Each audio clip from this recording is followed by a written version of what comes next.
I think this stuff like builds and all that is relatively unimportant, honestly. Like, it compared to how you actually play, I don't think having better runes makes much of a difference. Like, if, for example, you have Freak saying Lyra has these runes that are like objectively suboptimal.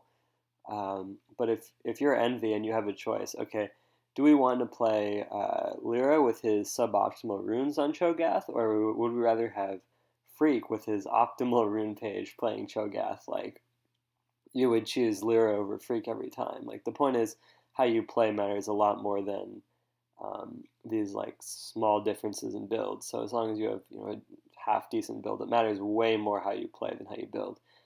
Um, but the reason I think it's a lot easier to learn a build from like a guide than it is to play, because playing is knowledge by acquaintance. It's something you have to actually practice to get, and this kind of build thing, just build these items or runes or masteries or whatever, is just by description. You can just get it from a guide. So it's what's like easier to learn from a guide, but it's not necessarily like actually that important compared to how you actually play. So I just wanted to put that out there. So I think I'm gonna go from like least interesting to most interesting. So starting with masteries, there's not much here. It's pretty standard. Sometimes I'm doing no potions. I do the buff duration instead of biscuits. And for the resolve tree, the more defensive masteries. I mean, first of all, I think like fearless is just a very strong mastery in general. And then also Siege Master and Veteran Scars. The point is, um, they help you survive early game, which is really important. And they're like the only source of tankiness in this build. Like even the runes aren't tanky. And um, yeah, you might think because Jen is a shielding champion, you want to take runic armor, but the flat HP is way better early game, and you actually don't want to shield yourself much, right? So it's and the shield implication only applies to yourself. So it breaks even at like 625 HP, and you generally want runic armors, or you don't want runic armor because veteran scars is better early game. Yeah, Siege Master and Fearless also help you survive early game. So runes are slightly more interesting now. Obviously, this is a very heavy scaling page. Um, the idea is in lane.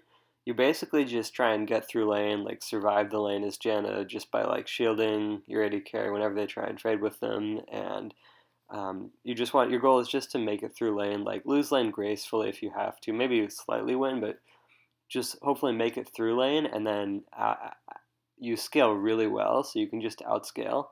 And part of that is you scale really well with AP, where shield has like a zero point 0.7 AP ratio and some damage as well. Um, so the scaling AP is really nice, and the reason for scaling AP blues and flat AP quints is just that the scaling AP blues break even with flat AP blues a lot earlier than the quints do.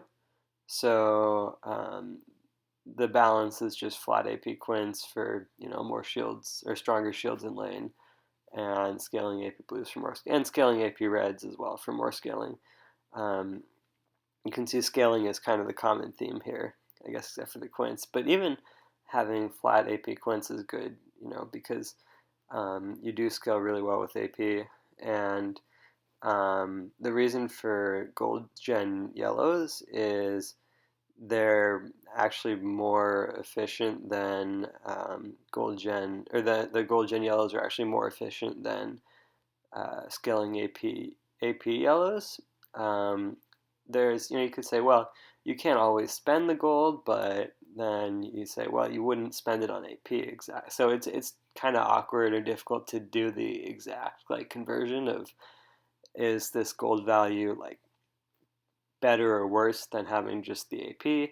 But then one other thing to keep in mind is that as a support, you're going to be sort of under leveled, which means, but the gold is just over time, it's not by level. So because gold scales more with time than levels, it's naturally better on supports than on like champions that are going to be higher leveled, and as Janna, you're not going to be like getting that ahead early game in terms of levels. So having gold generated over time instead of by levels is kind of nice.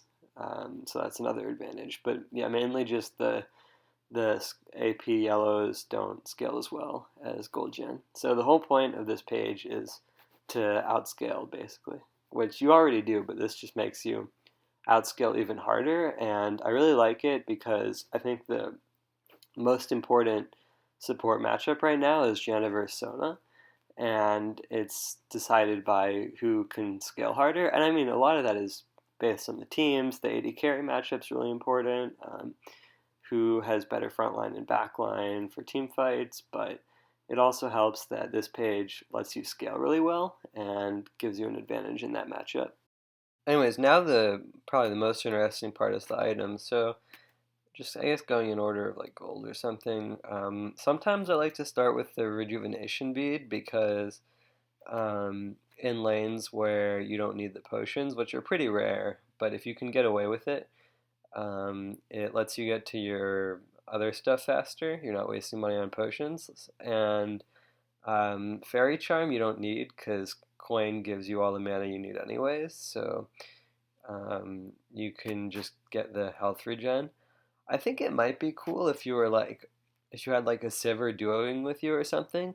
What you could try to do is start the beat and then shove the lane, recall, and then get your medallion because it costs less gold. And uh, then when they shove, if their support doesn't have as much gold as you because they're down 150 gold and they don't get medallion, and then you just shove them in lane, and like keep them in lane. And then you're in lane with your medallion and they're not, and then you get like 15 more gold from each coin. That would be a really cool strat to like get a huge advantage over the other support. Anyways, the point is, you yeah can't get away with that often. It's pretty dangerous and risky, and like the risk reward on not having any potions isn't great. So I wouldn't recommend starting without potions if you're not confident you can. But if you think you don't need them, you can start the beat of rejuvenation. Another risk reward item is Dark Seal, but it's actually not that much of a risk because it's gold deficient even without any passives, but um, it is delaying your sensor and stuff, so it is sort of unfortunate if you don't get stacks on it. But the idea is, Janna, you scale really well with AP and participate in a lot of kills, but don't die. So you tend to accumulate a lot of stacks and not lose them. So I think Dark Seal is sort of like an item where if you think you're better than your own team and you have to like carry them, you can do that by getting Dark Seal and not dying and just accumulating a lot of stacks. And um, Boots, I'm not a huge fan of because you really, really want your other items that you scale really well with. Like Boots give no AP. What use are they to Janna? No healing amplification, nothing. So, and also you have move speed from your W. I, but I'll do more on Boots later. I think the sort of elephant in the room with Janna is Ardent Sensor, which I'm just saying, when Ardent Sensor was buffed like months ago, I was like, hey, Ardent Sensor is strong. Also, this Lulu champion is strong, but Ardent Sensor is really strong. So I'm just saying. But anyway, it's really good on Janna. You shield native carry with Ardent Sensor, and if they're a Tristana or something, they just like destroy everything. Um, this is why I like literally ask my AD carries to not pick Jhin with Janna because yeah, actually I'm gonna do something on this too because CLG kept sorry. The point is, Ardent Sensor really good. I think it's worth skipping Sightstone to go Sensor. You should get Sensor almost every game, pretty much every game. Like even if you have like a Jhin or a Ziggs or something, depending on your other champions on your team, I think it's still worth getting. Um, Sensor is just a really good item on Janna because you shield someone and they just get so much out of it. Like attack speed, attack damage, on hit heal damage. It's everything basically. I Another thing that I did before I saw on the front page there was a post. Shield gives like 4,500 gold worth of stats. Guess who made a video saying Shield gives 4,900 gold worth of stats like a month ago? Hint, hint, it was me. But yeah, so Ardent Sensor is really good. I think skipping Sightstone for Sensor totally worth it. And then also, after that, so now you have Medallion and Sensor, I think are your core like starting items. You now have 25% CDR.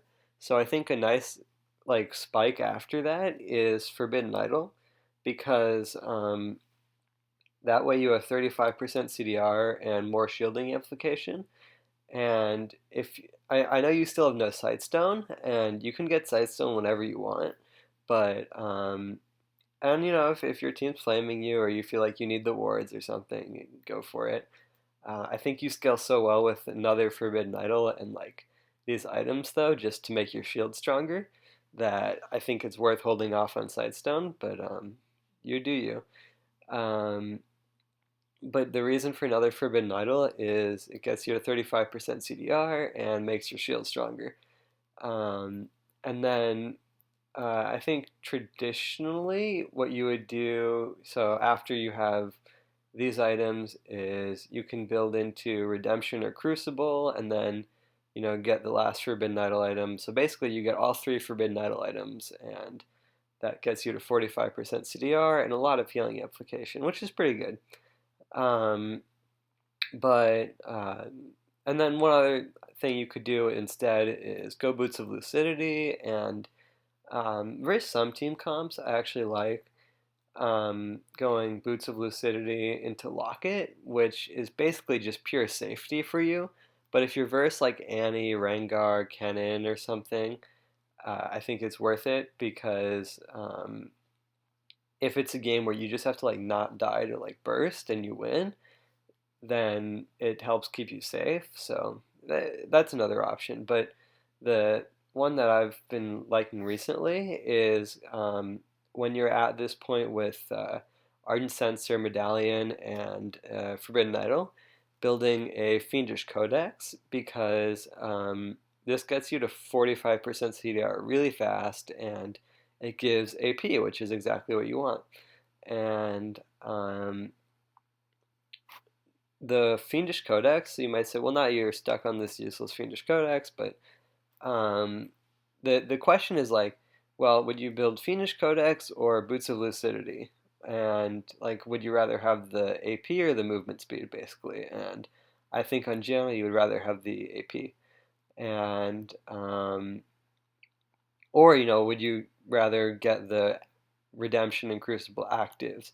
But the thing about like actives is like I think as Janna you're already such a strong champion, you don't really need to rely on the item actives. Like when your shield can keep people alive, you don't need a redemption and stuff. But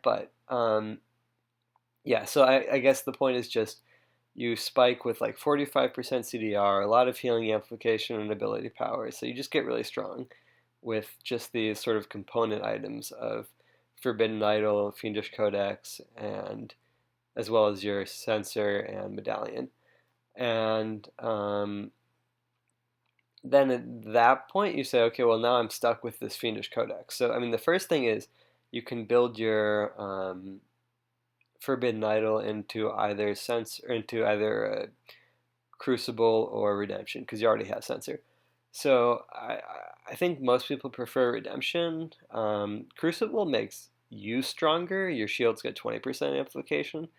Um, the magic resist versus health is they're both sort of meh, defensive stats either way that you don't really care about. But um, the actives is like, okay, well, do they have like a Twisted Fate gold card that I really need to cleanse or something? Or do they have a lot of single target hard CC, like an Ash Arrow that I need Crucible for? Or do I need Redemption? It's sort of a feeling thing, which one you want to go. But then with the Fiendish Codex, I think you can actually build that into an Athene's, which sounds a bit weird for Janna. Also, I just want to note, getting these images from Riot's like official site. I'm pretty sure it's their official site, and like the descriptions of the items are like wrong. So I'll just say this my whatever. The the Athenes was changed. It has like 30 AP now, I think, but converts mana regen to AP.